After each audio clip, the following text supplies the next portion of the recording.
Nou die kinders het nou gesing van bou, né? Hulle het nou nie geweet ek gaan nou ook ietsie sê nie. Bou die koninkryk. Ons gaan nou, en ek wil die kinders sê, julle moet nou mooi hoor wat ek nou lees. Ons gaan ook lees oor iemand wat gebou het, maar hulle het 'n muur gebou.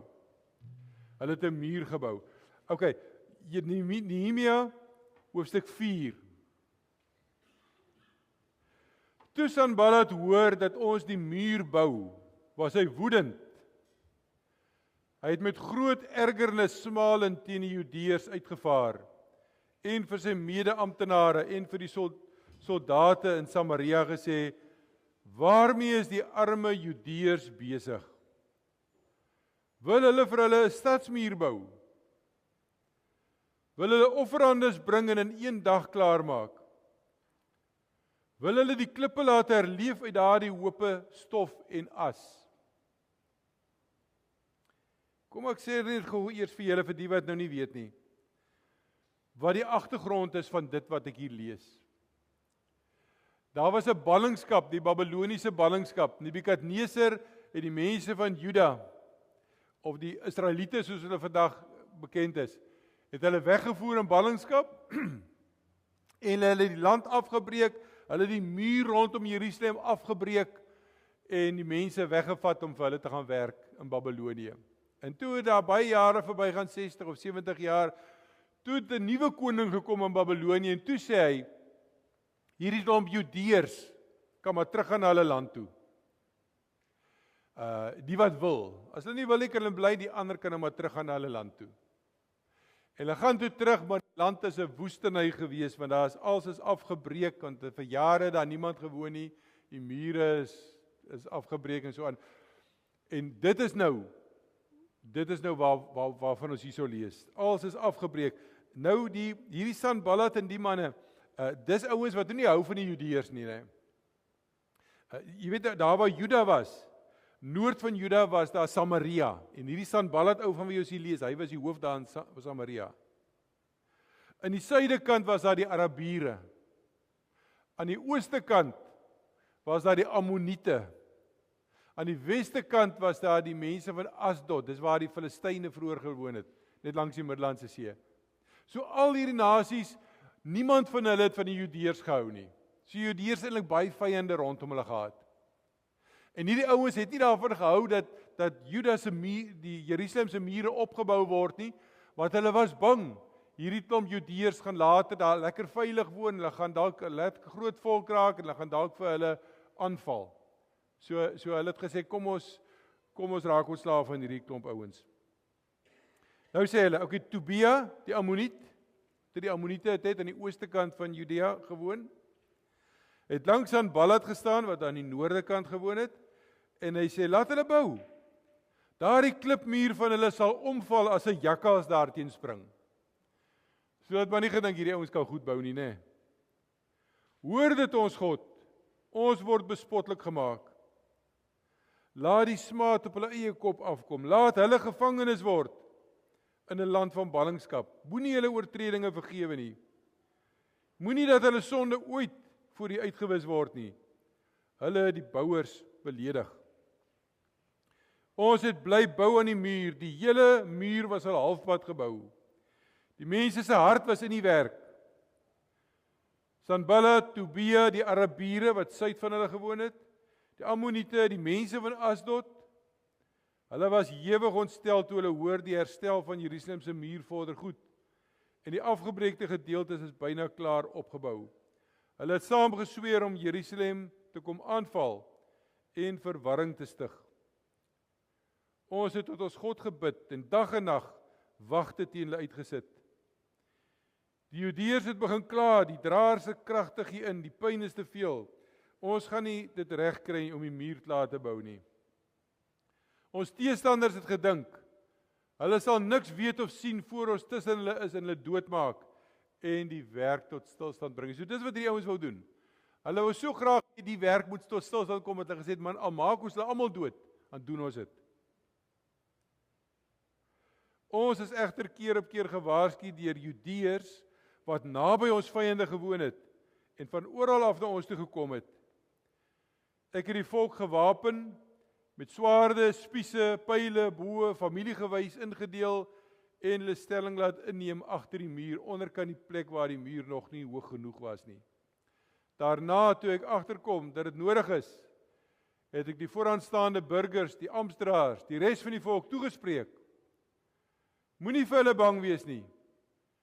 Dink aan die Here, groot en ontzagwekkend, en veg vir julle broers, julle seuns, julle dogters, julle vrouens, julle huise. Ons vyande het gehoor dat ons van hulle planne weet en dat God dit verydel het. En ons kon almal teruggaan muur toe, elkeen na sy werk toe. Van daardie dag af was een helfte van my mense aan die werk en die ander helfte die spiese, skilde, pile, boë en harnasse gereed gehou. Die gesagvoerders het plek ingeneem agter elke familiegroep, Judeërs wat aan die muur gebou het. Die wat boumateriaal moes aandra, het met een hand die werk gedoen en met die ander hand 'n wapen vasgehou. Die bouers het elkeen sy swaard om die heupe vasgegord. Die ramshoringblasers het naby my gebly. Die ramshoringblasers en Nehemia was naby hom. So as hy vir hulle sê, julle moet nou op die ramshoring blaas, dan blaas hulle en dan hoor die mense, dan weet hulle die gevaar is hierso, die vyand het gearriveer, hulle moet hom maar die troffels en die grawe neersit en hulle spiese vasvat en die swaarde. Goed, ons het net tot daar gelees. Ek het nou nog gesê van die ballingskap en op 'n stadium met die koning vir die Judeërs gesê, julle kan maar teruggaan na julle land toe. Party het agtergebly, onder andere Nehemia.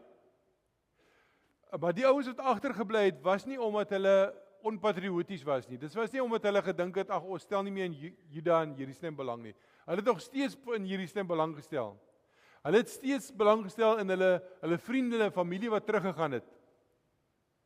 En toe hulle hoor, maar dit gaan moeilik met die ouens daar in Judea. Die ouens kry maar swaar, toe was hulle hartseer. En Nehemia was een van hulle. Nehemia het vir die koning gewerk. Hy was 'n skinker van die koning. En hy is bedruk die dag en hy's baie hartseer. En die koning vra van nou, Nehemia, hoekom is jy vandag so bedruk? Wat gaan aan? Hoekom is jy so hartseer? Toe sê hy vir die koning wat gebeur daar in Juda, en hy sê van al die mense wat teen die Judeërs is en hulle mag nie eers hulle stad se muur bou nie, dan keer die mense dit. Toe sê die koning, maar wat wil jy doen? Hy sê, ek wil hulle gaan help. Toe sê die koning, maar dan gee ek jou verlof, dan kan jy nou maar gaan en jy kan hulle gaan help. En toe gaan Nehemia en hy kry al die leiers bymekaar daar in Juda en hy praat met hulle, hy sê vir hulle wat sy plan is om hierdie muur op te bou. Hy gaan hulle deel in groepe deel, familiegewys, en elke familie kry 'n deeltjie. En daai muur moet hulle bou en daai volgende familie daai muur wat hulle moet bou en so aan. En hy deel hulle almal in, gee vir almal 'n werkie. En hulle begin bou en hulle vorder goed en dan lees ons in vers 6, want hulle hart was in die werk. Hulle het goed gevorder want hulle hart was in die werk. Weet jy, toe ek dit nou gelees het, toe dink ek nogal daaraan, maar is dit nie wat die Here maar van almal van ons vra nie, dat ons hart in ons werk sal wees? Ek meen, dit het gemaak dat hulle goed gevorder het, want hulle was positief. As 'n mens negatief is, jy is nie lus vir 'n ding nie, dan gaan jy nie regtig sukses behaal daarin nie, né? Jy gaan nie sukses behaal nie. Jy moet positief wees. Positief in die werk wat jy doen. Maak nie saak wat se werk dit is wat ons doen nie. Hier het hulle nou 'n muur gebou. Paulus praat met die Kolossense. Dan sê hy vir die Kolossense, hoorie, die werk wat julle elke dag doen, julle moet dit ook van harte doen. Sê hulle sien, hè? Julle hart moet in julle werk wees. Weet jy, die Here gee vir ons die kans om te lewe. Hy gee vir ons die kans om te werk. En ek glo die Here verwag van ons dat ons hart ook in ons werk sal wees. Dat ons dit sal doen van harte, dat ons voluit sal lewe. Dat ons voluit vir die Here sal werk. Maar ook ons gewone werk wat ons doen, dat ons dit voluit sal doen. En die Judeërs het dit ook so verstaan. So ons lees hier, hulle het gebou en hulle hart was in die werk. Hulle het gesê, hierdie werk gaan ons klaar kry en ons gaan 'n sukses maak daarvan. En hulle was positief en hulle het aan die werk gespring. Maar dit het nie altyd goed gegaan nie. Om te kan sê, my hart is in die werk en ek doen dit soos dit, asof ek dit vir die Here doen, beteken nie, ek gaan nooit teëspoed kry nie. Hulle het teëspoed gehad. Ek het nou vertel van al hierdie groepe mense wat om hulle gewoon het, wat nie van hulle gehou het nie. En mense wat op 'n stadium, ons het hier gelees toe hulle halfpad gebou is. Toe hoor hulle maar hier het Sanballat en Tobia en al die ander mense, hulle het nou planne gemaak, hulle wil hierdie werk nou in die wiele ry. En hulle staan gereed om die Judeërs aan te val en die bouers dood te maak. En wat doen hulle toe? Toe sê Nehemia vir hulle, hoorie manne, kom ons stop nou eers hierso. Kom ons sit ons troffels neer. Kom ons gesels nou eers. Hoe gaan die pad vorentoe lyk? En hulle het hulle strategie beplan en hulle het gesê, okay, wat ons nou gaan doen, die helfte van ons gaan bou. Die ander helfte gaan daar staan met hulle spiese en hulle pyle en boë en hulle swaarde by hulle. Daar's ouens wat boumateriaal, klippe en goed aandra. Hulle moet nou maar weet, met een hand gaan hulle begin goeders aandra, met die ander hand gaan hulle spies vashou. Net vir ingeval daar 'n aanval kom. Hulle sit wagte uit.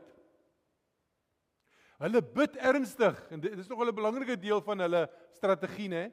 Hulle het ernstig gebid. En toe sê hulle, okay, nou is ons reg, nou vat ons weer ons troffels en ons grawe en ons wat ook al, en nou bou ons verder. En toe ek dit gelees het, die week ook, toe dink ek aan, maar is dit nie 'n goeie beginsel, eintlik maar vir alles wat ons doen nie, om hier by die halfpad merk, net eers stil te staan, en te besin, en strategie, weer te kyk na ons strategie. Hulle strategie was, hulle bewapen, hulle gaan bou, hulle gaan wagte uitsit, maar gaan ook ernstig bid. Ek het nou gepraat, vir die kindertjies, onthou julle toe gepraat het oor die eksamen, hè?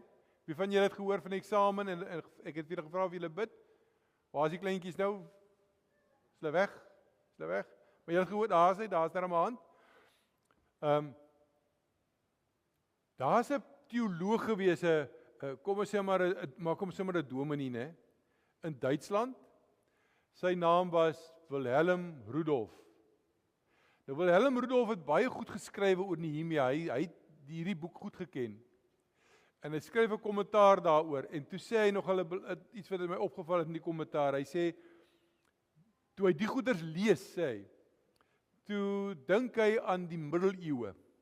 In die middeleeue was daar monnike, wat so in kloosters gewoon het, ons weet van hulle, en die monnike in die middeleeue het 'n lese gehad. Nou, die naam hoef julle nie te onthou nie. Ek sê dit nou maar net, want dit laat my nou slim lyk. Aura et labaura. Julle het gehoor en so iets gehoor. Aura et labaura, nee. Dis maar die naam. Dis 'n Latynse uitdrukking wat beteken bid en werk. En die monnike het gesê, as ons sukses wil behaal, wat ons ook al doen, as ons sukses wil behaal, dit help nie ons beplan goed en ons werk hard, maar ons bid nie. Want op die ou end is dit die Here wat vir ons sukses gee, né? Enigiets wat ons sukses behaal, dis die Here. Hoeveel jaar is julle nou al getroud? 7. Nou ek glo dit is harde werk, né? Skryf veral vir jou, né? Ja, harde werk, né? Maar baie gebed ook, né? Baie gebed. So enigiets wat ons wil hê wat 'n sukses moet wees, ons moet onthou om te bid ook daarvoor. Eksamen. Ons bid vir die eksamen, as jy sukses wil behaal, onthou te bid. Het die monnike gesê, maar hulle het ook gesê, maar terwyl jy bid, moet jy ook werk, anders is jy lui. Om net te sê, ag ons sit maar net en ons almal in ons kamertjies en ons huisies en ons bid almal net en die Here moet die werk doen, dis luiheid. So, ons kan vir die Here vra, maar ons moet ons kant bring. Jy kan vir die Here vra om vir jou te help by die eksamen, maar jy moet leer. Anders gaan jy waarskynlik nie deurkom nie. En dan gaan jy vir die Here kwaadlik, maar jy sê, maar ek het dan gebid. Ja, hy het gebid. Maar wat van werk? Aura et labaura. Bid en werk. OK, kom ons gaan terug na Nehemia toe. Nou Nehemia het gesê, toe so halfpad kom met die muur, dis tyd om ons strategie te besin oor ons strategie en te kyk of ons iewers moet aanpas. En dit die aanpassings maak met die wapens, al die goed wat ek nou oor gepraat het. Dit wat Nehemia hulle gedoen het, dit is eintlik iets wat almal van ons behoort te doen. En in sport, ek het nou met die kinders gepraat oor sport ook. Onthou julle dit? Daar is die kinders, steek op julle hande. As julle onthou, kom aan, steek op julle hande. Julle onthou mos al. Daar is 'n hele paar. Ek het met die sport gesê, wat doen jy as dit rustyd is? Ja, jy rus 'n bietjie en so aan en drink water. Maar rustyd is ook 'n geleentheid waar die kaptein of die afrigter met die span praat, as jy weet, dit het goed gegaan, daai ding het nie so goed gegaan nie, kom ons probeer dit, kom ons verander die strategie 'n bietjie, en hy gee 'n bietjie raad, maak jy so. In die kerk kry ons dit ook, in die werk, oral, ek is seker ons doen dit ek weet nie wat se werk julle als doen nie, maar ek is hier in die werk, is daar ook geleenthede, waar mense net bietjie gaan evalueer, waarmee is ons besig, en werk dit. Wat se doelwit het ons vir onsself gestel, in hierdie maatskappy, of in ons kerk, in ons gemeente? Wat se doelwit het ons in die begin van die jaar vir onsself gestel? Of in jou Bybelstudiegroep, of wat ook al? Wat se doelwit het ons en werk dit? Is ons besig om te wen, of moet ons bietjie strategie verander? Halfpad, hulle was halfpad, toe hulle besluit het, kom ons gaan dink 'n bietjie, waarmee is ons besig, is ons nog op koers, of moet ons bietjie 'n koersaanpassing maak? Ons trek nou halfpad hierdie jaar, dis vir jaar of hierdie maand is dit die 6de maand, daar is nog 6 maande oor. 'n goeie tyd vir enige organisasie, 'n goeie tyd vir 'n kerk, om net weer te gaan besin, waarmee is ons besig? Is ons nog op koers, en is ons hart nog in ons werk? Dit wat ons vir die Here doen, né? Die span wat hy voorsing, selfe, né? Ons is nou halfpad hierdie jaar. Is ons hart nog in die werk? Doen ons dit maar net, want iemand moet dit doen, as ek dit nie doen, wie gaan dit doen? Of is jou hart, die ouens wat die klank doen agter, almal van ons man, is ons hart nog in ons werk? Maar weet jy wat? Hierdie goeie raad, wat Nehemia vir sy mense gegee het, geld nie net vir sportspanne, of vir die mense van Judea, of vir organisasies en groepe nie, dit geld ook vir individue. Dit geld vir ons, afgesien van die feit dat jy deel is van 'n gemeente, en deel is van 'n organisasie waar jy ook al werk, dit geld ook vir individue. Daar was 'n man met die naam van, ek het sy naam nie neergeskrywe, Bob Buford. Bob Buford het 'n boek geskrywe nadat sy kind oorlede is. En die boek se naam is Halftime.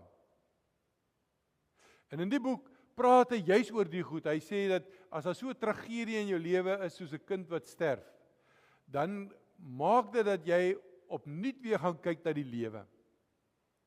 Hy sê dit wat hom ook gebeur het. Jy gaan herbesin oor die lewe. Hoe lyk jou lewe? En waarmee is jou pad? Waarheen is jou pad met jou lewe? Halftyd in sport is 'n geleentheid om te dink, wat is ons strategie? Is ons met die regte strategie besig of nie? Halftyd in Nehemia 4 was 'n geleentheid om te kyk, wat is ons strategie? Is ons op die regte spoor, of moet ons bietjie verander en toe besluit, nee, is tyd vir wapens, ons kry wagte en al daai goedjies. Halftyd in my en jou persoonlike lewe is 'n geleentheid om te besin, waar staan ek in my lewe op hierdie stadium? Ek weet nie hoe oud jy is nie, maar op hierdie stadium van my lewe, soveel jare is verby. Hoopelik soveel jare lê min of meer nog voor. Waar staan ek in my lewe? Is ek nog op koers met my lewe? Of bestaan ek net so van dag tot dag? Het ek nog 'n doel wat ek najag? Is ek op koers? En uit 'n Christelike oogpunt, hoe lyk my verhouding met die Here? Hoe lyk jou verhouding met die Here? As jy vandag moet sê, kom ons, dis nou halftyd, kom ons stop 'n bietjie en ons kyk 'n bietjie, is ons nog op koers? Is jy nog op koers in jou verhouding met die Here? Of is die Here nie meer so erg belangrik vir jou nie? Karring jy nou ook maar net aan, so van dag tot dag. In die oggend bid jy, in die aand lees jy 'n paar versies, en dis nou maar dit. Is jou hart nog in jou verhouding met die Here? Kan jy nog soos hierdie ouens sê, my hart is in my verhouding met die Here, want hy is vir my so belangrik. En weet jy, as jy so 'n tipe van 'n geestelike voorraadopname, en as jy vandag daai voorraadopname moet maak van jou eie lewe, wat gaan jou bevinding wees? Gaan jy sê die voorraad is bietjie laag? As ons dink aan entoesiasme, nee, wat my rakke is baie redelik leeg. As ons dink aan diensbaarheid, die rakke is maar bietjie leeg. As jy dink aan geloof, is die vlakke van geloof maar bietjie laag in jou lewe. Want as jy agterkom, dis nie wat dit moet wees nie. Dis tyd dat daar 'n bietjie aanpassing kom. Dan is dit tyd om die wapens op te neem. Ons neem nie die wapens op wat Nehemia opgeneem. Ons gaan nie pile en boë en stokke en swaarde en goed bymekaar maak nie. Wat is die wapens waarmee ons werk?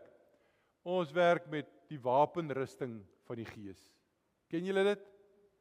Ken julle dit wat aan Efesiërs 6, né? Paulus praat van die wapenrusting van die Gees. Hy sê want ons stryd, en dan gaan dit oor goed soos geloof en die goed. Hy sê want ons stryd is nie teen mense nie. Dis nie teen Tobia en Sanballat soos in Nehemia se tyd nie. Ons stryd is teen die duiwel.